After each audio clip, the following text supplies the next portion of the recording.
வாரத்தின் முதல் நாளே தேவனை தொழுது கொள்ளும்படியாக கூடி வந்திருக்கிறதான உங்கள் யாவருக்கும் கிறிஸ்து இயேசுவின் நாமத்தினாலே உங்களை வாழ்த்துகிறேன். நாம் சத்தியத்துக்காக தெரிந்து கொள்ளப்பட்ட வேத பகுதியை வாசிக்க கேட்டோம். நானே வாசிக்கிறேன். ரோமர் 12ஆம் அதிகாரம் 9ஆம் வசனம். உங்கள் அன்பு மாயமற்றதான் இருப்பதாக, தீமையை வெறுத்து நன்மையை பற்றி கொண்டிருங்கள். பாருங்க, ஒவ்வொரு புது வருஷத்துலையும் நிறைய வாக்கு தத்தங்கள்லாம் கொடுப்பாங்க. புது வருஷம் பிறக்கும்போது பார்த்தீங்கன்னா நிறைய வாக்கு தத்தமான ஆசீர்வாதம் என்ன செய்வாங்கன்னா பிரசங்கம் பண்ணுவாங்க. தேவன் உங்களை இந்த வருடத்தில் என்ன செய்ய போறாருன்னா இப்படிலாம் ஆசீர்வதிக்க போறாரு, 100 மடங்கு 1000 மடங்கு என்ன செய்ய போறாருன்னு ஆசீர்வதிக்க போறாரு அப்படின்னு சொல்லுவாங்க. நிறைய பிராந்திய சபைகள் அதான் நடக்கும். பாருங்க, பழைய வருடத்திலே நாம் எப்படி இருந்தோம் என்பது நமக்கு நல்லாவே தெரியும். நம்முடைய சுபாவங்கள்லாம் எப்படி இருந்தது, நான் உண்மையிலே கிறிஸ்துவுக்காக இந்த பூமியிலே வாழ்ந்திருக்கிறோமா அப்படிங்கிறதெல்லாம் போன வருஷத்துல நம்ம எப்படி இருந்தோம் என்பது நமக்கு நல்லாவே தெரியும். பாருங்க, நிறைய கிறிஸ்தவர்கள் 2024 எப்படி இருக்கிறாங்களோ அதே போலதான் 2025க்குள்ள அப்படிதான் பிரவேசிப்பாங்க. ஆனா என்ன எதிர்பார்ப்பாங்கன்னா, தேவன் இந்த வருஷத்துல என்ன செய்யணும், நீங்க ஆசீர்வதிக்கணும், எனக்கு பழைய வருடத்துல கிடைக்காத ஆசீர்வாதங்கள் எல்லாம் எங்க கிடைக்கணும், புது வருஷத்துல கிடைக்கணும் அப்படின்னு சொல்லுவாங்க. ஞானஸ்நானம் எடுப்பதற்கு முன்பதாக பழைய மனுஷனா இருப்பாங்க. ஞானஸ்நான தொட்டிகளை போயிட்டு வரும்போது புது மனுஷன் ஆயிடுவாங்க. தொடர்ந்து பாவங்கள் செய்கின்ற பொழுது அவங்க பழைய மனுஷனையும் ஆயிடுவாங்க. பழைய மனுஷன் என்ன பண்ணுவாங்க, தரிச்சுக்குவாங்க. பாருங்க, போன வருஷத்துல பழைய மனுஷனை தரித்து கொண்டவர்கள் புது வருஷத்துல நுழையும் போதும் எப்படித்தான் இருப்பாங்க, அதே பழைய மனுஷனோட என்ன செய்வாங்க, பிரவேசிப்பாங்க. உலகத்தாருக்கும் நமக்கும் வித்தியாசம் இருக்கு. தேவனுடைய பிள்ளைகள் உலகத்துல என்ன செய்யப்பட்டிருக்காங்கன்னா பிரித்தெடுக்கப்பட்டிருக்காங்க. அவங்க யாருக்காக வாழணும்னா தேவனுக்காக வாழணும். அப்ப தேவனுடைய பிள்ளைகள்னு சொல்லி வசனம் சொல்லுது நம்மளை குறித்து. அப்ப உலகத்தாருக்கு தேவன் எந்த நன்மையுமே செய்யறது இல்லையா? உலகத்தாருக்கு எல்லா நன்மைகளையும் கொடுக்கறது யார் தாங்க? தேவன் தான் கொடுக்குறாரு. சிலர் சொல்லுவாங்க, பிரதர் நான் தேவன் இடத்துல ஜெபம் பண்ணேன் பிரதர், எனக்கு இங்க வேலை கிடைச்சிருச்சு, தேவனுக்கு ஸ்தோத்திரம்வாங்க. அந்த கம்பெனில பார்த்தீங்கன்னா 100 பேர் வேலை செய்வான். அந்த 100 பேருக்கு அந்த வேலையை கொடுத்தது யாரு? தேவன் தான் கொடுத்துக்கிறார். அப்ப நல்லா கவனிங்க, நிறைய பேர் இப்படிதான் சொல்லி ஏமாத்திக்கிறாங்க தங்களே தாங்களே. அப்ப நான் தேவனுக்கு பிரியமா இருக்கேன், அதனாலதான் இந்த வேலை எனக்கு என்ன ஆயிடுச்சு, கிடைச்சிருச்சு. இந்த காரியங்களுக்காக ஜெபம் பண்ணுங்கன்னு சொல்லுவாங்க. நம்ம ஜெபம் பண்ணுவோம், அந்த காரியம் நிறைவேறும்போது என்ன சொல்லுவாங்க, தேவனுக்கு என்ன பண்ணிட்டாரு, கொடுத்தாரு. அவர்களுக்கு மாத்திரம் தான் கொடுத்தாரு. பிள்ளைகள் இல்லாம இருப்பாங்க, தேவனிடத்துல ஜெபம் பண்ணுவாங்க, தேவன் என்ன செய்வாருங்க, கர்ப்பத்தின் கனியை கொடுப்பார். தேவன் எனக்கு கர்ப்பத்தின் கனியை கொடுத்துட்டாரு, அதுக்காக தேவனுக்கு ஸ்தோத்திரம். நல்ல விஷயம்தான். நமக்கு மாத்திரம் கொடுத்தாரா, உலகத்தில் வாழக்கூடிய பெரும்பாலான ஸ்திரீகளுக்கும் கொடுத்துக்கிறாரா? எல்லாருக்குமே கொடுத்துக்கிறார். அப்ப நமக்கும் அவர்களுக்கும் என்ன வித்தியாசம் இருக்கு? அவர்களுக்கு செய்யக்கூடிய நன்மையை தான் தேவன் யாருக்கு செய்யறாருங்க, நமக்கு செய்யறாரு.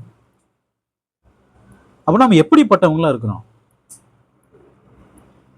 உலகத்தாரை போல் இருக்கிறோமா, அதே பழைய மனுஷனோடு வாழ்ந்து கொண்டிருக்கிறோம் என்பதை என்ன செய்யணுங்க, சிந்திச்சு பார்க்கணும். நிறைய பேர் தங்களை ஏமாத்திக்கிறாங்க. நாம் கர்த்தருடைய சபையில இருக்கிறோம், அதனால தேவன் எப்பொழுதும் என்ன செய்யறாரு, நீங்க ஆசீர்வதிக்கிறாரு, பாதுகாக்கிறாரு. வியாதி படிக்கின்ற பொழுது தேவனிடத்துல ஜெபம் பண்ணுவாங்க, மருத்துவமனைக்கு போவாங்க, வியாதி என்ன ஆயிருங்க, சரியாயிரும். நமக்கு மாத்திரம் சரியாச்சா அல்லது எல்லாத்துக்குமே சரியாயிருக்குமே? பெரும்பாலும் எல்லாருக்கும் அந்த பலனை கொடுத்தது யாரு? தேவன் தான் கொடுத்துக்கிறார். எல்லாருக்கும் தேவன் என்ன செய்யறாருங்க, அவர் நன்மைகளை செஞ்சுக்கிட்டே தான் இருக்கிறார். உலகத்தாருக்கு செய்யக்கூடிய நன்மை யாருக்கு செய்யறாரு, நமக்கு செய்யறாரு. நம்ம என்ன நினைச்சுக்கிறோம், நம்ம ரொம்ப பரிசுத்தமா வாழ்றோம், தேவனுக்கு பிரியமா வாழ்றோம், அதனாலதான் தேவன் இதெல்லாம் கொடுக்குறாருன்னு நினைக்கிறோம். உலக ஆசீர்வாதத்தை பெற்றுக்கொள்வதனால நமக்கு என்ன மேன்மை இருக்குது? பரலோகத்துக்கு போக வேண்டும் என்று சொன்னால் நம்ம என்ன செய்யணுங்க, தேவனுடைய பிரமாணங்களுக்கு கீழ்ப்படிய வேண்டும். பாருங்க, அந்த பழைய மனுஷங்கள ஒரு சுபாவம் என்னங்கிறத நம்ம பார்க்கலாம். ரோமர் புஸ்தகம் 12ஆம் அதிகாரம் 9ஆம் வசனம். உங்கள் அன்பு மாயமற்றதான் இருப்பதாக. இங்க அன்புல என்ன இருக்குது, மாயம். மாயமாலன்னு அர்த்தம் என்ன, நடிக்கிறது. நிறைய கிறிஸ்தவருடைய அன்பு எப்படி இருக்கு அப்படின்னு கேட்டீங்கன்னா, அது மாயமாலமான அன்பா தான் இருக்கு. தேவன் சொல்றாரு, கட்டளை கொடுக்கிறாரு, உங்கள் அன்பு எப்படி இருக்கணுமா, மாயமற்றதான் இருப்பதாக. அப்ப அன்பா இருப்பதை போல கர்த்தருடைய சபையில என்ன செய்யறாங்க, நடிக்கிறாங்க. நீங்களும் நானும் உண்மையிலே மாயமற்ற அன்பு செலுத்துறோமா? கேள்வி அதுதான். ஒரு சகோதரனிடத்திலோ ஒரு சகோதரின் இடத்துல நம்ம அன்பு செலுத்துகின்ற பொழுது நம்முடைய அன்புல மாயம் இருக்கிறதா? ஒரு மாயமானமான அன்பை வைத்துக்கொண்டு நான் எப்படி தேவனுடைய பிள்ளைகளா இருக்க முடியும்? தேவன் என்னை ஆசீர்வதிப்பதனால நான் தேவனுடைய பிள்ளையா இருக்க முடியுமா? உலகத்தாருக்கு கிடைக்கக்கூடிய ஆசீர்வாதம் தான் எனக்கும் கிடைக்குது. நான் விசேஷித்தவர்கள் என்று சொன்னால் எப்படிப்பட்ட காரியத்தை செய்யணும்? விசேஷித்த காரியத்தை செய்ய வேண்டும். அப்ப நம்முடைய அன்பு எப்படிப்பட்ட அன்பா இருக்குது? மாயமாலமான அன்பா இருக்கா அல்லது மாயமற்ற அன்பா இருக்கா? தேவன் கட்டளை கொடுக்கிறாரு, உங்கள் அன்பு எப்படி இருக்கணுமா? மாயமற்ற அன்பா இருக்க வேண்டும். ஒரு சகோதரன் இடத்துல சகோதரி இடத்துல நல்லா நம்ம பேசுவோம். அந்த பக்கம் போய் அந்த சகோதரனை பற்றியோ சகோதரி பற்றி என்ன சொல்லுவாங்க? குறை சொல்லுவோம். சொல்லுவோமா இல்லைங்களா? அது எப்படிப்பட்ட அன்பு? அது மாயமாலமான அன்பு. ஒரு சகோதரத்துல உங்களுக்கு ஒரு பிரச்சனை இருக்குது, நாம் நேரடியாக என்ன செஞ்சிடணுங்க? கேட்டுறணும். அதான மெய்யான அன்பு. ஒரு சகோதரன் ஏதோ ஒரு கூட்டத்தில் அகப்பட்டார், நம்ம கடிந்து கொள்ளணுமா? அதானே உண்மையான அன்பு. அப்ப அந்த சகோதரன் இடத்துல ரொம்ப இனிக்க பேசிட்டு, தேன் ஒழுகுவதை போல் பேசிட்டு, அந்த பக்கம் போய் அந்த சகோதரன் சகோதரி பற்றி குறை சொல்வோம் என்று சொன்னால் நம்முடைய அன்பு எப்படிப்பட்ட அன்பா இருக்கும்? மாயமாலமான அன்பு. சகோதரர் பார்க்கும்போது சோத்தனம் பிரதர், சோத்தன சிஸ்டர்னு சொல்றோம். ஆனா இருதயத்துல அவர்கள் மேல் எப்படிப்பட்ட அன்பு வச்சுக்கிறோம்? அந்த சகோதரனை பற்றி சகோதரி பற்றி நம்ம குறை சொல்வோம் என்று சொன்னால் நாம் எப்படிப்பட்டவங்களா இருக்கிறோம்? மாயமாலம். பிள்ளைகள் பெற்றோரிடத்துல மாயமற்ற அன்பு வச்சுக்கிறாங்களா? கணவன் மனைவின் இடத்துல மாயமற்ற அன்பு வச்சுக்கிறாங்களா? மனைவி கணவன் இடத்துல மாயமற்ற அன்பு வச்சுக்கிறாங்களா? அந்த மாயமற்ற அன்பு இருக்கும் என்று சொன்னால் நம்ம யாருடைய பிள்ளைகளா இருக்க முடியும்? தேவனுடைய பிள்ளைகளா நம்ம என்ன பண்ண முடியுங்க? இருக்க முடியும். பாருங்க, தேவனுடைய அன்புல மாயமே கிடையாது. உலகத்தில் வாழக்கூடிய எல்லாரிடத்திலும் தேவன் என்ன வச்சுக்கிறாருன்னா அன்பு வச்சுக்கிறார். தேவனுடைய அன்பு எப்படிப்பட்டதுன்னா மாயமற்ற அன்பு. ஆதியாம் புத்தகத்துல உலகத்தை தேவன் சிருஷ்டித்த போது 6 நாளைக்குள்ள எல்லாவற்றையுமே சிருஷ்டிக்கிறார். வானம் பூமி சகலத்தையுமே சிருஷ்டிக்கிறார். 6வது நாள்ல மனுஷன் என்ன செய்யறாருங்க? சிருஷ்டிக்கிறார். என்ன சொல்றாரு பாருங்க, ஆதியாகமம் 1ஆம் அதிகாரம் 26ஆம் வசனம் பாருங்க. பின்பு தேவன் நமது சாயலாகவும் நமது ரூபத்தின்படியையும் மனுஷனை உண்டாக்குவோமாக. தேவனுடைய அன்பை பாருங்க. மனுஷனை உண்டாக்கும் போது சொல்றாரு, நமது சாயலாக நமது ரூபத்தின்படி யாரை உண்டாக்கலாம்? மனுஷனை உண்டாக்கலாம். வசனம் சொல்றாரு பாருங்க. அவர்கள் சமுத்திரத்தின் மச்சங்களையும் ஆகாயத்து பறவைகளையும் மிருக ஜீவன்களையும் பூமி அனைத்தையும் பூமியின் மேல் ஊறும் சகல பிராணிகளையும் ஆளக்கடவர்கள். எல்லாவற்றையும் உண்டு பண்ணிட்டு தேவன் அதெல்லாம் யாருக்கு கொடுக்கிறாருங்க? மனுஷர்களுக்கு கொடுக்கிறார். அப்ப அந்த மனுஷர்கள் தேவன் மேல எவ்வளவு அன்பு வச்சுக்கணும்? எல்லாவற்றையும் நம்ம கொடுக்கிறாரு இல்லைங்களா? அப்ப தேவன் மேல எவ்வளவு அன்பு வச்சுக்கணும்? எவ்வளவு அன்பு வைத்திருக்க வேண்டும்? தேவனுடைய அன்பு மாயமற்ற அன்பு. அது பரிசுத்தமான அன்பு. தேவன் நமக்கு எப்பொழுதும் என்ன செய்ய விருப்பம் கொள்றாரு? நன்மை. நன்மை செய்யதான் அவர் பிரியப்படுறார். ஏன்னா நம்ம அவர் என்ன செய்யறாருங்க? அன்பு கூறுறார். ஆதாமை ஏவாளையும் உருவாக்கிட்டு தேவன் என்ன செய்யறாருங்க சொல்றாரு பாருங்க. ஆதியாகமம் 1ஆம் அதிகாரம் 28ஆம் வசனம் பாருங்க. பின்பு தேவன் அவர்களை நோக்கி, நீங்கள் பலுகி பெருகி பூமியை நிரப்பி அதை கீழ்ப்படுத்தி சமுத்திரத்தின் மச்சங்களையும் ஆகாயத்து பறவைகளையும் பூமியின் மேல் நடமாடுகிற சகல ஜீவ ஜந்துக்களையும் ஆண்டு கொள்ளுங்கள் என்று சொல்லி தேவன் அவர்களை ஆசீர்வதிக்கிறார். எல்லாத்தையும் என்ன செஞ்சுக்குங்க? ஆண்டு கொள்ளுங்கள். நமக்கு ஒருத்தர் ஒரு புது வீடு கட்டி கொடுக்குறார், எல்லா வசதியோட. நீங்க என்ன செஞ்சுக்க? இங்க இருந்துக்கங்க, இந்த வீடு உங்களுக்கு சொந்தமானது அப்படின்னு சொல்லும் பொழுது நம் காலம் முழுவதும் யாருக்கு நாம் அடிமையா இருப்போம்? நமக்கு வீடை கட்டி கொடுத்தாரு இல்லைங்களா, சொந்தமா கொடுத்துக்கிறாரு இல்லைங்களா, அவருக்கு ரொம்ப நன்றியறிதல் உள்ளவங்களா இருப்போம் நம்ம. அப்ப தேவன் இவ்வளத்தையும் கொடுத்துக்கிறாரு. தேவனிடத்திலே செலுத்தக்கூடிய அன்புல நமக்கு மாயம் இருக்கிறதா? நம்ம இவ்வளவு அன்பு கூர்ந்துகிறார், எல்லாவற்றையும் என்ன பண்ணிக்கிறாருங்க? கொடுத்துக்கிறார். தேவனுடைய அன்புல எந்த மாயம் கிடையாது. நாம் செலுத்தக்கூடிய அன்புலே மாயம் இருக்கிறதா? உபாகமம் 10ஆம் அதிகாரம் 14-15 பாருங்க. இதோ வானங்களும் வானாதி வானங்களும் பூமியும் அதிலுள்ள யாவும் உன் தேவனாகிய கர்த்தருடையவைகள். எல்லாமே யாருடையதாங்க? எல்லாமே தேவனுடைய. அண்ட சராசரங்கள் எல்லாவற்றையும் சிருஷ்டித்தவர் யார்? எல்லாமே தேவனுடைய தான். அடுத்த வசனம் பாருங்க. ஆனாலும் கர்த்தர் உன் பிதாக்கள் மேல் அன்பு கூறும் பொருட்டு அவரிடத்தில் பிரியம் வைத்து. ஆனாலும் அவர் சர்வ வல்லமை உள்ளவர். ஏன்னா சகலத்தை என்ன பண்ணிக்கிறாருங்க? உண்டாக்கி இருக்கிறார். அப்படிப்பட்ட தேவன் மண்ணான நம்மீது அவர் என்ன செலுத்துறாரு? அன்பு கூறுறார். வசனத்துல பாருங்க. ஆனாலும் கர்த்தர் உன் பிதாக்கள் மேல் அன்பு கூறும் பொருட்டு அவரிடத்தில் பிரியம் வைத்து. தேவன் பிதாக்கள் இடத்துல முதல்ல என்ன வைக்கிறாரு? பிரியம் வைக்கிறார். பிரியம் வச்சுதான் எது கூறுறாருங்க? அன்பு. ஆபிரகாம் இடத்துல தேவன் பிரியம் வைக்கிறாரு. பிரியம் வச்சதுக்கு அப்புறம் என்ன கூறுறாருங்க? அன்பு. சரி, என்னுடைய பிரமாணத்தின்படி யார் நடப்பா? ஆபிரகாம் நடப்பாரு. ஏன்னா அவருடைய இருதயம் எப்படிப்பட்ட இருதயம்? உண்மையுள்ள இருதயம். தேவன் ஆபிரகாம் அழைக்கிறார். அழைக்கும் போது ஆபிரகாம் எப்படி இருக்கிறாரு? உண்மையுள்ளவரா இருக்கிறார்.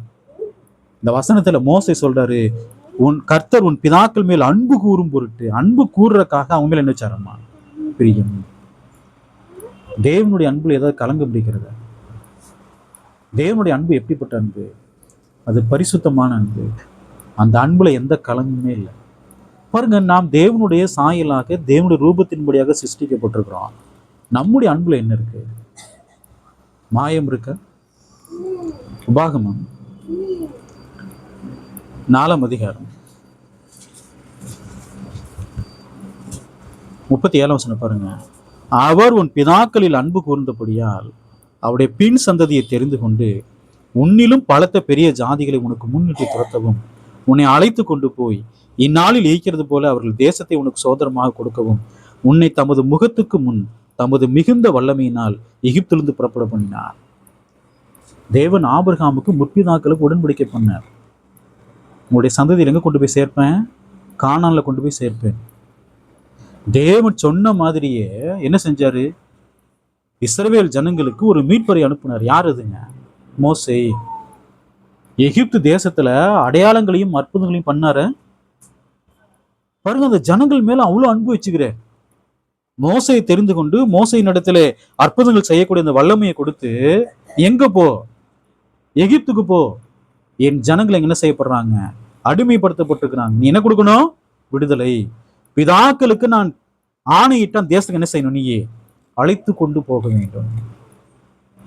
தேவன் எவ்வளவு அன்பு வச்சுக்கிறார் பாருங்க. ஆபிரகாம்கிட்ட பண்ண உடன்படிக்கைய தொடர்ந்து அவர் என்ன செய்யறாரு? நினைவு கூறுகிறார். அந்த ஜனங்கள் அங்கிருந்து வெளியே கொண்டு வரணுங்கிறதுக்காக அந்த தேசத்துல என்ன பண்ணாருங்க? அற்புதங்கள், அடையாளங்கள். விசேஷித்த விதமாக தேவன் அந்த ஜனங்களை பாதுகாத்தாரு. எகிப்திலிருந்து புறப்பட பண்ணாரு. செங்கடலை பிளந்து அந்த செங்கடல ஒரு வெட்டாந்தரை உருவாக்கி அதுல நடக்க வச்சு என்ன பண்ணாருங்க? வெளியே ஜனங்கள்ட்ட அவ்வளவு அன்பு கூர்ந்தார். தண்ணி இல்லைன்னு கேட்டாங்க, என்ன கொடுத்தாருங்க? தண்ணி கொடுத்தார். அப்பம் இல்லைன்னு கேட்டாங்க, அப்பத்தை கொடுத்தார். இறைச்சி இல்லைன்னு சொன்னாங்க, இறைச்சியை கொடுத்தார். ஆனா உண்மையிலே அவங்க தேவனிடத்தில் அன்பு கூர்ந்தாங்களா? பாருங்க, எவ்வளவு அன்பு செலுத்த முடியுமோ அந்த அளவுக்கு அன்பு செலுத்துறார் தேவன். தேவன் என்ன எதிர்பார்ப்பார் நம்மள்ட்ட இருந்து? நீங்க சம்பாதிக்கிறதெல்லாம் எனக்கு கொண்டு கொடுங்கன்னு எதிர்பார்க்கிறாரா? நீங்க சம்பாதிக்கிறது ஒரு பெரிய தொகையை ஒதுக்கி எனக்கு வந்து கொடுக்கணும்னு சொல்றாரா?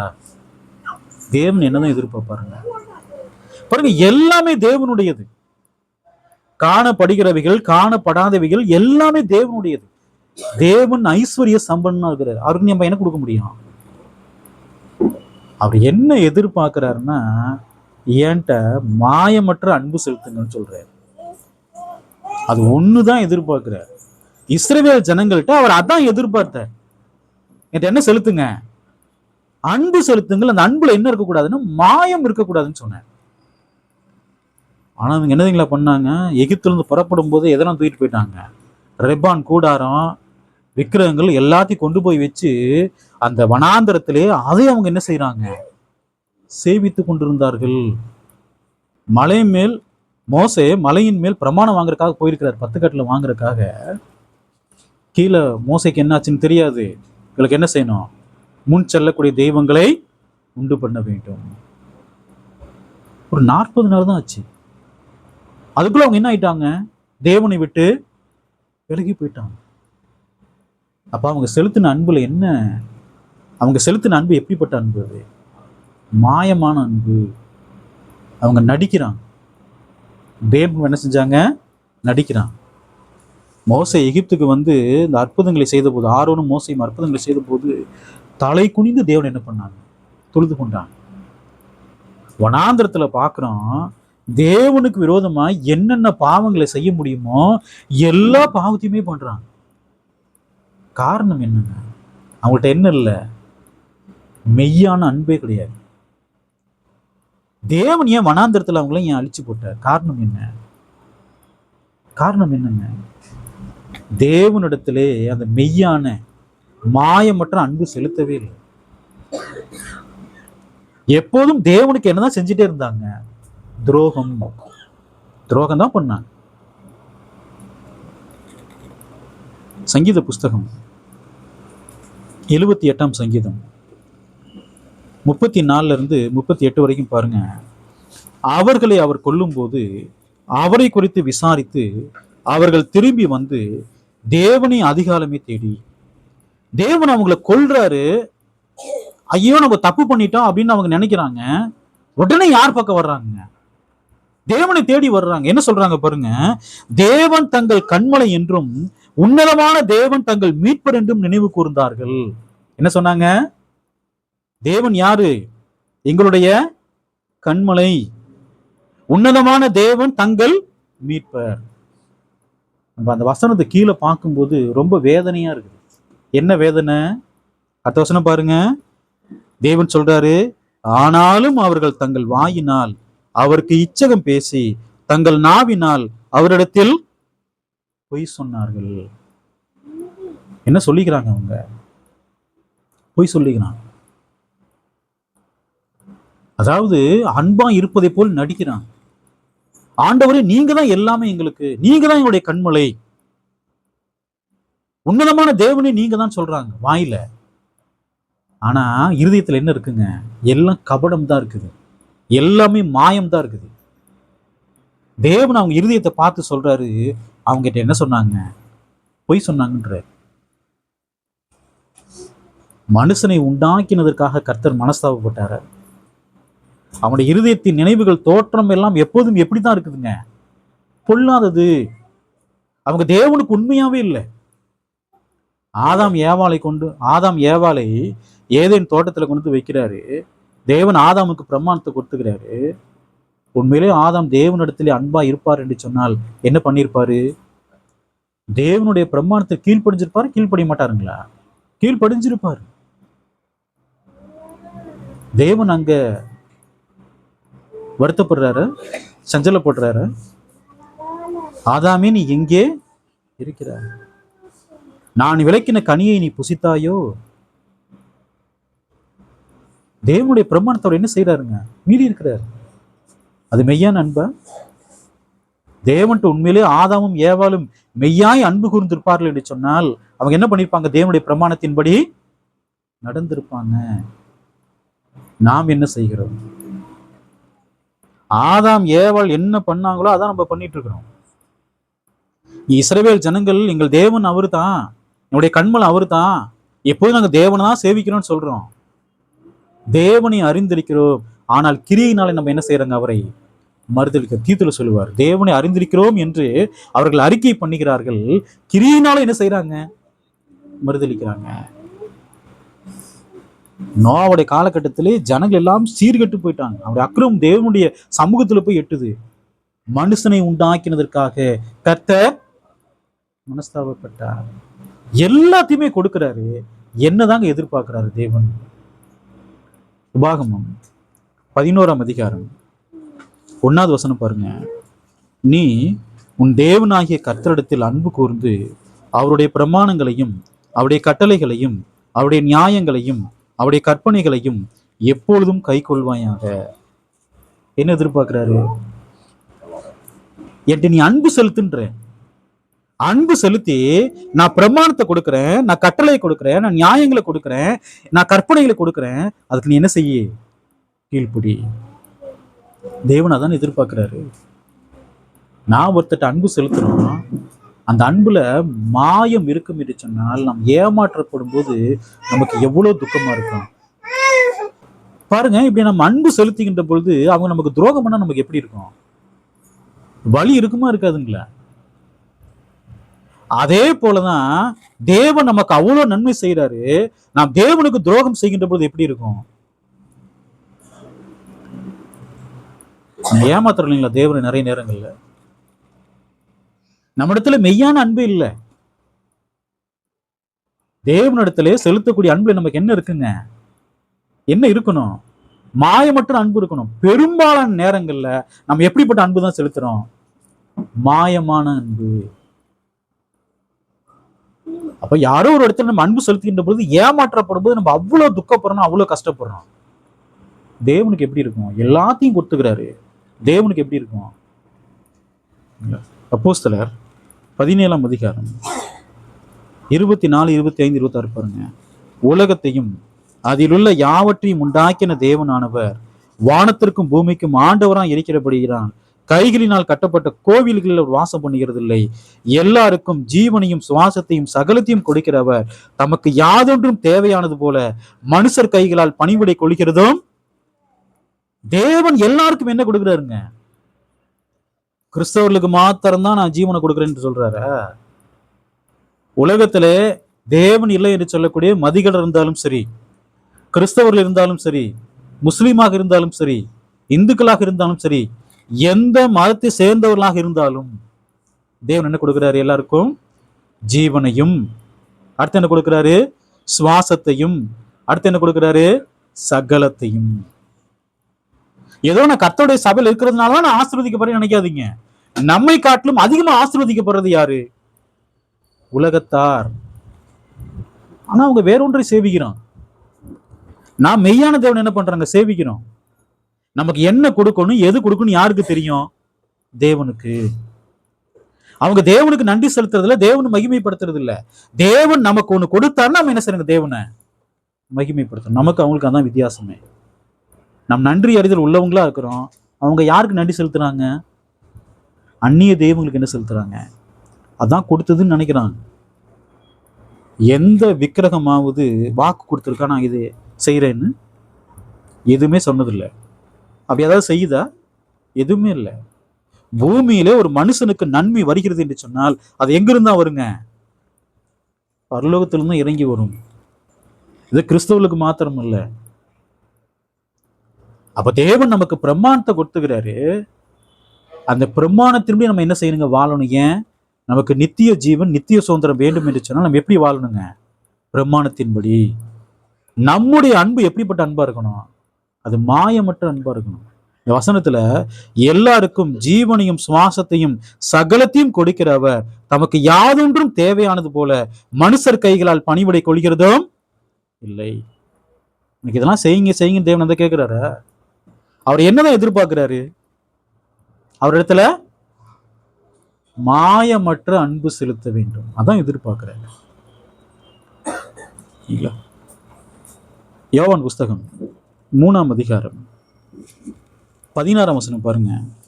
தேவன் தம்முடைய ஒரே பேரன குமாரனை விசுவாசிக்கிறவன் எவனோ அவன் கெட்டு போகாமல் நித்திய ஜீவனை அடையும்படிக்கு அவரை தந்தருளி இவ்வளவாய் உலகத்தில் அன்பு கூர்ந்தார். தேவனுடைய அன்பு எப்படிப்பட்ட அன்பு அது? உலகத்தார் இடத்துல தேவன் அன்பு கூர்ந்துகிறாரு. என்ன பண்ணிக்கிறாரு? தம்முடைய சொந்த குமார் நின்றும் பாராமல் எல்லாருக்கும் என்ன பண்ணிக்கிறாருங்க? அவரை எவ்வளவு பெரிய அன்பு செலுத்துகிறார் உலகத்துல. உலகத்தார் அவங்களுக்கு திருப்பி தேவனுக்கு என்ன செலுத்துறாங்க? இதை நன்றி செலுத்துறாங்களா? தேவனுடைய பிரமாணம் கீழ்ப்படுகிறாங்களா? இல்ல. அவங்க இந்த பூமியில இருக்கிற வரைக்கும், ஜீவனோடு இருக்கிற வரைக்கும் தேவன் அவங்களுக்கு என்ன கொடுக்குறாருங்க? வாய்ப்பை கொடுத்துக்கிட்டே இருக்கிறார். நிறைய பேர் இந்த வாய்ப்பை பயன்படுத்தாமல் என்ன ஆயிடுறாங்க? தேவனுக்கு துரோகிகளாக என்ன ஆயிடுறாங்க? மறிச்சு போயிடலாம். தேவனுடைய அன்பு எப்படிப்பட்ட அன்பு அது? அது மாசற்ற அன்பு, அது பரிசுத்தமான அன்பு. அந்த அன்புல எந்த கலங்குமே இல்லை. இன்னைக்கு வரைக்கும், உலகம் சிருஷ்டிக்கப்பட்டது முதல் இன்னைக்கு வரைக்கும் தேவனுடைய அன்புல எந்த ஒரு கலங்கமும் இல்லை. அது பரிசுத்தமான அன்பு. அப்ப தேவனுடைய பிள்ளைகள் இடத்துல எப்படி அன்பு செலுத்தணும்? மாயமற்ற அன்பு செலுத்தணும்.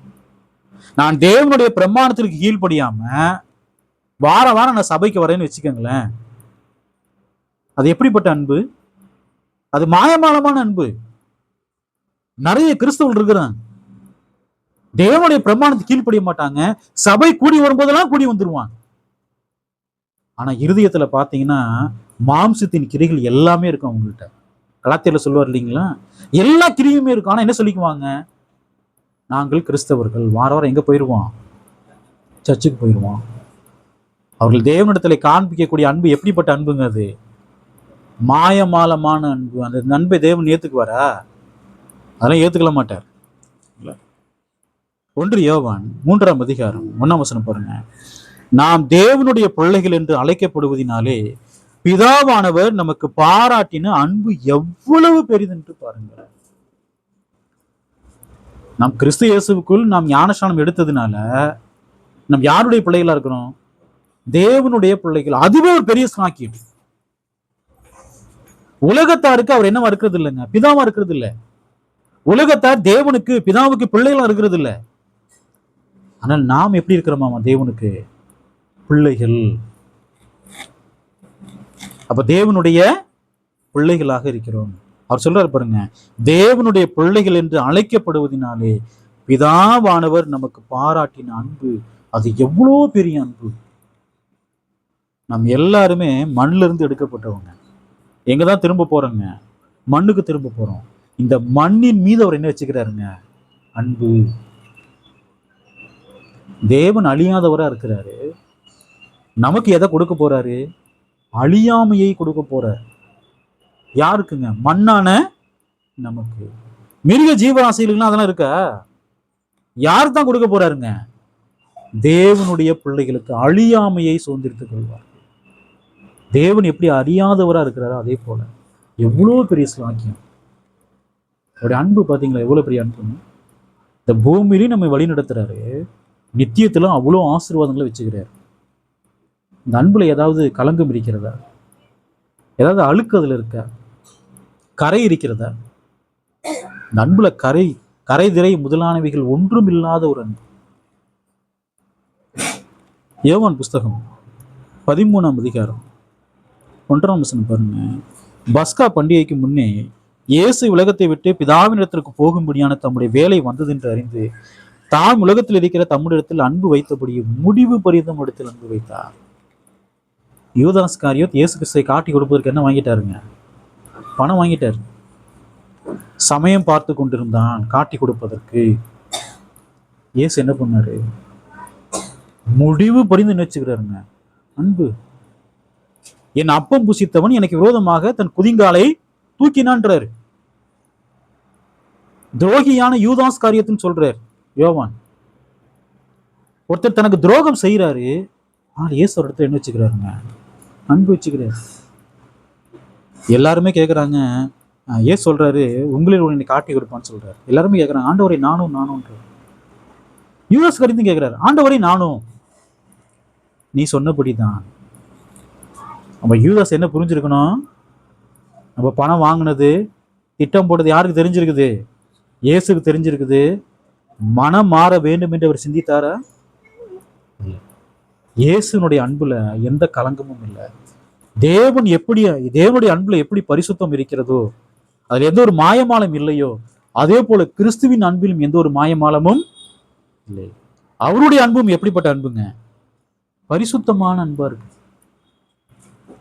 ஏன் அன்பெல்லாம் குறைஞ்சு போகுது நமக்குள்ள? நம்ம யாரோ ஒருத்தரை பத்தி நம்ம குறை சொல்றோம்னா நம்மகிட்ட அன்பு இருக்கா? யாரோ ஒருத்தரை பத்தி நம்ம அவர் இல்லாத போது நம்ம திட்டிக்கிறோம் என்று சொன்னா நம்ம இடத்துல அன்பு இருக்கா? ஆனா நேர்ல பார்க்கும்போது நம்ம என்ன செஞ்சுக்குவோம்? ஸ்தோத்திரம் பண்ணிக்குவோம், விசாரிச்சுக்குவோம், அன்பா இருப்பது போல என்ன செய்வாங்க? நடிப்போம். நம்முடைய அன்பு எப்படிப்பட்ட அன்பா இருக்கு? அப்ப அது மாயமாலமான அன்பு. நாம் அப்படிப்பட்டவர்களாக என்ன பண்ணக்கூடாதுங்க. பாருங்க, இப்படிதான் நம்ம தீர்மானம் எடுக்கணும். பழைய வருஷத்துல நம்ம எப்படியோ வாழ்ந்துருக்கலாம். நான் புது வருடத்திற்குள்ளாக நாம் வந்திருக்கிறோம். நம்ம என்ன செய்யணும்? தீர்மானம் எடுக்க வேண்டும். என்னுடைய அன்புல இந்த நாள்ல இருந்து எந்த மாயமும் இருக்காது. நான் எப்படி அன்பு செலுத்துவேன்? மாயமற்ற அன்பு செலுத்துவேன் முடிவு பண்ணிக்கணும். அப்பதான் தேவனுடைய பிள்ளைகளாக நாம் என்ன செய்ய முடியுங்க? இருக்க முடியும். ஏன் அன்பு குறைஞ்சு போகுது? காரணம் என்ன? வசனம் சொல்ல போறேன். அக்கிரமம் மிகுதியாவதினால். நம்மள்ட்ட அக்கிரமம் எப்பெல்லாம் மிகுதி ஆகுதோ அப்பெல்லாம் அன்பு என்ன ஆயிருங்க? குறைஞ்சு போயிடும். தேவன் கிறிஸ்தவர்களுக்கு தம்முடைய பிரமாணத்தை கொடுத்துக்கிறார். தேவனுடைய பிள்ளைகளுக்கு கணவன் இடத்துல எப்படி அன்பு செலுத்தணும், மனைவி இடத்துல எப்படி அன்பு செலுத்தணும், பிள்ளைகளிடத்துல எப்படி அன்பு செலுத்தணும், பிள்ளைகள் பெற்றோர் இடத்துல எப்படி அன்பு செலுத்தணும், சகோதர சகோதரி ஒருத்தருக்கு எப்படி அன்பு செலுத்தணும், எல்லாமே பிரமாணத்தை கொடுத்துக்கிறார். அந்த பிரமாணத்தின்படி நாம் என்ன செய்யணுங்க? அன்பு செலுத்த வேண்டும். 1 கொரிந்தியர் 13ஆம் அதிகாரம் 3ஆம் வசனம் பாருங்க. எனக்கு உண்டான யாவற்றையும் நான் அன்னதானம் பண்ணினாலும் என் சரீரத்தை சுட்டரிக்கப்படுவதற்கு கொடுத்தாலும் அன்பு எனக்கு இராவிட்டால் எனக்கு பிரயோஜனம் ஒன்றும். வசனத்தை எவ்வளவுதான் நம்ம வாசிச்சிருப்போம்? இந்த வசனத்தை நம்ம எவ்வளவு முறை வாசித்திருப்போம், எத்தனை பிரசங்கம் நம்ம கேட்டிருப்போம்.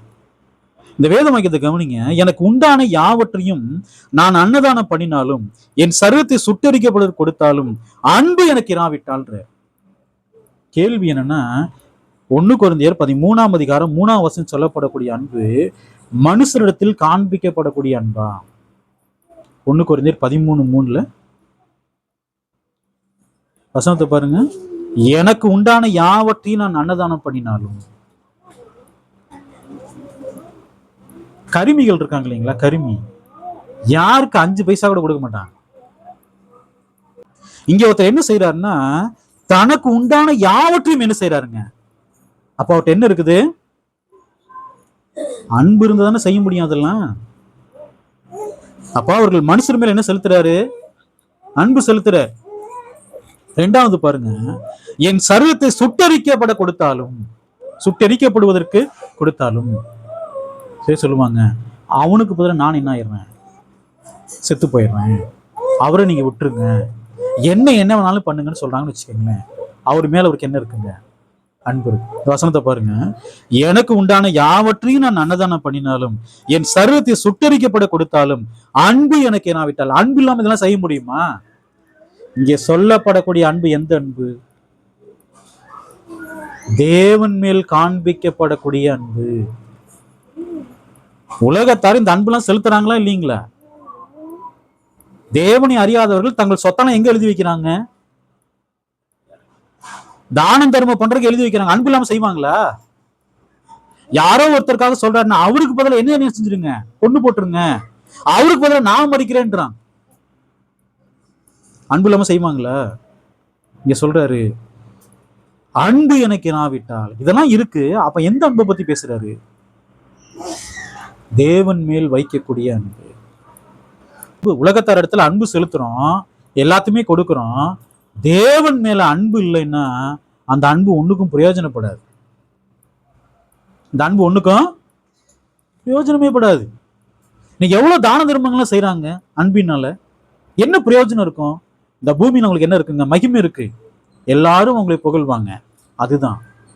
வேற என்ன கிடைக்கும்? ஒண்ணுமே கிடைக்காது. ஏன்? தேவனிடத்துல அன்பு செலுத்தலையே. 1 கொரிந்தியர் 13ஆம் அதிகாரம் 3ஆம் வசனத்துல அந்த அன்பு யாருடைய அன்பு? தேவனிடத்தில் செலுத்தக்கூடிய அன்பு. அந்த அன்பு எனக்கு இராவிட்டால் எனக்கு பிரயோஜனம் ஒன்றும் இல்லை. மேல வாசிக்கிற பாருங்க. நான் மனுஷர் பாஷைகளையும் தூதர் பாஷைகளை பேசினாலும் அன்பு எனக்கு இராவிட்டால் சத்தமிடுகிற வெண்கலம் போலவும் ஓசையிடுகிற கைத்தாளம் போலவும் இருப்பேன். எல்லா பாஷையும் பேசுறார், ஆனா அவட்ட என்ன இல்லைங்க? எந்த அன்பு? தேவ அன்பே இல்லை. எல்லா திறமையும் இருக்குது என்கிட்ட, தேவ அன்பு இல்லைன்னா ஒண்ணுமே இல்லை. அடுத்த வசனம், நான் தீர்க்க தரிசன வரத்தை உடையவனா இருந்து சகல ரகசியங்களையும் சகல அறிவை அறிந்தாலும் மலைகளை பேர்க்கத்தக்கதான சகல விசுவாசம் உள்ளவனா இருந்தாலும் அன்பு எனக்கு இராவிட்டால் நான் ஒன்றும் இல்லை. இயேசு கிறிஸ்து இந்த பூமியில இருந்தபோது 12 அப்போஸ்தலரை தேர்ந்தெடுத்தாரு. அவங்களுக்கு வல்லமை கொடுத்திருந்தார் இல்லைங்களா? வியாதியஸ்தலை குணமாக்கூடிய வல்லமை, மரித்தோரை உயிர் தள்ளக்கூடிய வல்லமையில கொடுத்திருந்தார் இல்லைங்களா? யூதாஸ் அதெல்லாம் செஞ்சிருப்பாரு, அற்புதங்கள்லாம் செஞ்சிருப்பாரு. ஆனா அவர்கிட்ட என்ன இல்லைங்க? தேவனிடத்துல அன்பே இல்லை. தேவனிடத்தில் அன்பு இருந்திருந்துச்சு, தேவனிடத்தில் அன்பு இருந்திருக்கும் என்று சொன்னால் யாரை காட்டி கொடுத்திருக்க மாட்டாரு? இயேசு கிறிஸ்துவை. அப்ப என்ற தீர்க்கதரிசனம் வர இருக்குது, சகல ரகசியங்களை அறியக்கூடிய அறிவு இருக்குது, மலைகளை பேர்க்கத்தக்க விசுவாசம் இருக்கு. ஆனால் தேவனிடத்திலே என்ற அன்பு இல்லைன்னு சொன்னா, தேவனிடத்துல அன்பு செலுத்தவில்லை என்று சொன்னால் என்ன ஆகும்? ஒண்ணுமே கிடையாது. அப்ப தேவனிடத்துல அன்பு செலுத்தி நம் மனுஷரிடத்துல அன்பு செலுத்துகின்ற பொழுது நமக்கு என்ன இருக்குங்க? பலன் இருக்கு. தேவனிடத்துல அன்பு செலுத்தாம மனுஷரிடத்துல நீங்க அன்பு செலுத்துறீங்கன்னா அதுல எந்த ஒரு பலனுமே கிடைக்காது. அவங்க உங்களை பாராட்டுவாங்க, அதான் உங்களுக்கு பலனே. மார்க்கு புஸ்தகம் 10ஆம் அதிகாரம் 20ஆம் வசனம் பாருங்க. அதற்கு அவன், போதகரே, இவைகளெல்லாம் என் சிறு வயதிற்கொண்டு கை கொண்டிருக்கிறேன் என்றான். இயேசு அவனை பார்த்து அவனிடத்தில் அன்பு கூர்ந்து. வசனத்தை வாசிக்கிறேன் பாருங்க. ஒரு வாலிபன் ஓடி வர்றார். ஆண்டவரே, நித்திய ஜீவனை பெறுவதற்கு நான் என்ன செய்யணும்? இயேசு சொன்ன நியாயப்பிரமாணத்தை பின்பற்று. ஏன்னா நியாயப்பிரமாண காலத்துல தான் இருக்கிறான். ஆண்டவரை சிறு வயது முதல் நான் என்ன செய்யறேன்? இதை நான் கடைபிடிக்கிறேன். இன்னும் என்னிடத்தில் என்ன குறை இருக்குன்னு கேட்டார். அப்படியே சொன்னாரு, உனக்கு உண்டானவைகளை விற்று தரித்திரர் கொடு, அப்பொழுது பரலோகத்தில் உனக்கு பொக்கிஷம் உண்டாயிருக்கும். சிலுவை எடுத்துக்கொண்டு என்னை பின்பற்றினார். அவன் மிகுந்த ஆஸ்தி உள்ளவனா இருந்தபடியால் அந்த வார்த்தைகளை கேட்டபோது எப்படி போயிட்டாங்க? இயேசுனுடைய அன்பை அவன் என்ன செய்யறான்? நிராகரிக்கிறான். சிறு வயது முதல் நியாயப்பிரமாணத்தை கடைபிடிக்கிறான், நல்ல ஒரு வாலிபன். ஆனால் இயேசு அவன்கிட்ட அன்பு கூர்ந்து சொன்னாரு, உனக்கு பரலோகத்தில் பொக்கிஷம் உண்டாயிருக்க வேண்டும் என்று சொன்னால் எல்லாவற்றையும் என்ன செய்ய? விற்று தரித்திரப்படு. ஏன்னா தன்னுடைய இருதயத்தை அவன் எதன் மேல வச்சுக்கிறான்? ஐஸ்வர்யத்தின் மீது வச்சுக்கிறான். நீ அப்படி வைக்காத. நீ எப்படிப்பட்ட அன்பு செலுத்தணும்? மெய்யான அன்பு செலுத்த வேண்டும். உலக பொருளுக்கும் தேவனுக்கும் ஊழியம் செய்ய உங்களால் கூடாதுன்றார். இந்த வாலிபன் உலக பொருளுக்கும் ஊழியம் செய்யணும், தேவனுக்கும் ஊழியம் செய்யணும்னு நினைக்கிறான். அது நடக்குமா? கிறிஸ்டியன் பிரமாணத்துல நடக்காது. இன்றைக்கு நிறைய கிறிஸ்தவர்கள் அப்படிதான் நினைக்கிறான். தேவன்ட்டையும் அன்பு செலுத்தணும், உலக பொருளையும் அன்பு செலுத்தணும்னு நினைக்கிறான். நடக்குமா? அது நடக்காது. ரெண்டு எஜமானுக்கு என்ன செய்ய முடியாதுங்க? வேலை செய்ய முடியாது. அன்பு எப்படிப்பட்ட அன்பா இருக்கணும்? அது மாயமற்ற அன்பாக இருக்க வேண்டும். தேவனிடத்திலே செலுத்தக்கூடிய அன்பு எப்படிப்பட்ட அன்பா இருக்கணும்? மாயமற்ற அன்பா இருக்க வேண்டும். நம்முடைய சகோதர சகோதரிடத்தில் செலுத்தக்கூடிய அன்பு எப்படிப்பட்ட அன்பா இருக்கணும்? அது மாயமற்ற அன்பா இருக்கணும். நம்முடைய வீட்டாரிடத்தில் செலுத்தக்கூடிய அன்பு எப்படிப்பட்ட அன்பா இருக்கணும்? அது மாயமற்ற அன்பா இருக்க வேண்டும். இயேசு எல்லா இடத்திலும் அன்பு கூர்ந்தார். அவங்க செஞ்ச பாவங்களையும் அவர் கடிந்து கொண்டாரு. பாருங்க, அதான் மெய்யான அன்பு. பாவத்தை மறைக்கிறவன் வாழ்வடைய மாட்டான்றார். ஒரு சகோதரனோ ஒரு சகோதரியோ கணவனோ மனைவியோ பிள்ளைகளோ பாவம் செய்கின்ற பொழுது நாம் என்ன செய்யணும்? அவங்கள்ட்ட அன்பு செலுத்துவோம் என்று சொன்னால், அந்த அன்புல மாயம் இல்லை என்று சொன்னால் அவங்களுடைய பாவங்களை நம்ம என்ன செய்யணுங்க? கடிந்து கொள்ள வேண்டும். அதான் மெய்யான அன்பே. பாவத்தை மறைப்பது அன்பா? இல்ல. பாவத்தை ஒருபோதும் என்ன செய்யக்கூடாதுங்க? மறைக்க கூடாது. 1 தீமோத்தேயு புஸ்தகம் 1ஆம் அதிகாரம் 5ஆம் வசனம் பாருங்க. கற்பனையின் பொருள் என்னவெனில், சுத்தமான இருதயத்திலும் நல்மன சாட்சியிலும் மாயமற்ற விசுவாசத்திலும் பிறக்கும் அன்பே. பாருங்க, இந்த கிறிஸ்துவின் பிரமாணத்தினுடைய முடிவு, இந்த பொருள்ன்றார் இல்லைங்களா, கிரீக்ல என்ன இருக்குன்னா முடிவு. கிறிஸ்துவின் பிரமாணத்தினுடைய முடிவு என்னன்னா, அந்த கற்பனையின் முடிவு என்னன்னா, கிறிஸ்துவின் சுவிசேஷம் இருக்கு இல்லைங்களா, அந்த எல்லா சுவிசேஷத்துக்கும் நம்ம கீழ்ப்படுகின்ற பொழுது நம்முடைய இருதயம் எப்படி இருக்குமா? சுத்தமான இருதயமா இருக்குமா. 2வது, நம்முடைய மனசாட்சி எப்படி இருக்குமா? நல் மனசாட்சியா இருக்குமா. அடுத்து சொல்ல பாருங்க, நம்முடைய விசுவாசம் எப்படி இருக்கும்? அது மாயமற்ற விசுவாசமா இருக்கும். மாயமற்ற விசுவாசத்துல எது பிறக்கும்? மாயமற்ற அன்பு. நம்முடைய விசுவாசம் மாயமற்ற விசுவாசமா இருந்தாதான் அதுல இருந்து எது பிறக்குங்க? மாயமற்ற அன்பு. அப்ப யார் இருதயத்துல சுத்தம் உள்ளவங்களா இருக்காங்களோ, யார் நல் மனசாட்சி, யார் நல் மனசாட்சி உடையவங்களா இருக்கிறாங்களோ, யார் மாயமற்ற விசுவாசம் உடையவங்களா இருக்கிறாங்களோ, யார் மாயமற்ற அன்பு உள்ளவங்களா இருக்கிறாங்களோ, அவங்கதான் எங்க போவாங்க? நித்திய ஜீவனை சுதந்திரத்துக்கு கொண்டு எங்க போவாங்க? பிதாவின் இடத்திலே போவாங்க. அவர்கள் மாத்திரம் எங்க வாசம் பண்ணுவாங்க? பிதாவின் இடத்திலே வாசம் பண்ணுவார்கள். அவர்களுக்கு மாத்திரமே தேவன் நித்திய ஆசீர்வாதம் என்ன செய்வாருங்க? கொடுப்பார். நம்முடைய அன்பு எப்படிப்பட்ட அன்பா இருக்கணுங்க? அது மாயமற்ற அன்பா இருக்கணும். தேவனுடைய அன்புல என்ன கிடையாதுங்க? மாயம் என்பது கிடையாது. கிறிஸ்துவின் அன்புல என்ன கிடையாதுங்க? மாயம் என்பது கிடையாது. அப்போஸ்தலருடைய அன்புல என்ன கிடையாது தெரியுங்களா? மாயம் என்பது கிடையாது. அப்ப நம்முடைய அன்பு எப்படிப்பட்ட அன்பா இருக்கணும்? அது மாயமற்ற அன்பா இருக்கும். அப்பதான் நாம் தேவனுடைய பிள்ளைகளாக இந்த பூமி என்ன பண்ண முடியுங்க? ஜீவிக்க முடியும். இல்ல எல்லாரையும் போல உலகத்தாரை போல வாழ்றோம்னு வச்சுக்கோங்களேன், உலகத்தாருக்கு என்ன ஆசீர்வாதத்தை கொடுப்பாரோ அதே ஆசீர்வாதத்தை யாருக்கு கொடுப்பாருங்க? நமக்கும் கொடுப்பார். இந்த பூமியில் நம்ம நல்லா வாழ்ந்துட்டு போயிடலாம். நித்தியத்துல நமக்கு ஒண்ணுமே கிடைக்காது. அவன் நம்ம என்ன செய்யணும்? தேவனுடைய பிரமாணத்திற்கு நாம் கீழ்ப்படிய வேண்டும். நம்முடைய அன்பு அது மாயமற்ற அன்பா இருக்கணும். தேவனுடைய வார்த்தை கேட்டதாங்க உங்கள் ஒவ்வொருவரையும் தேவன் தாமே ஆசீர்வதிப்பாராக. ஆமென்.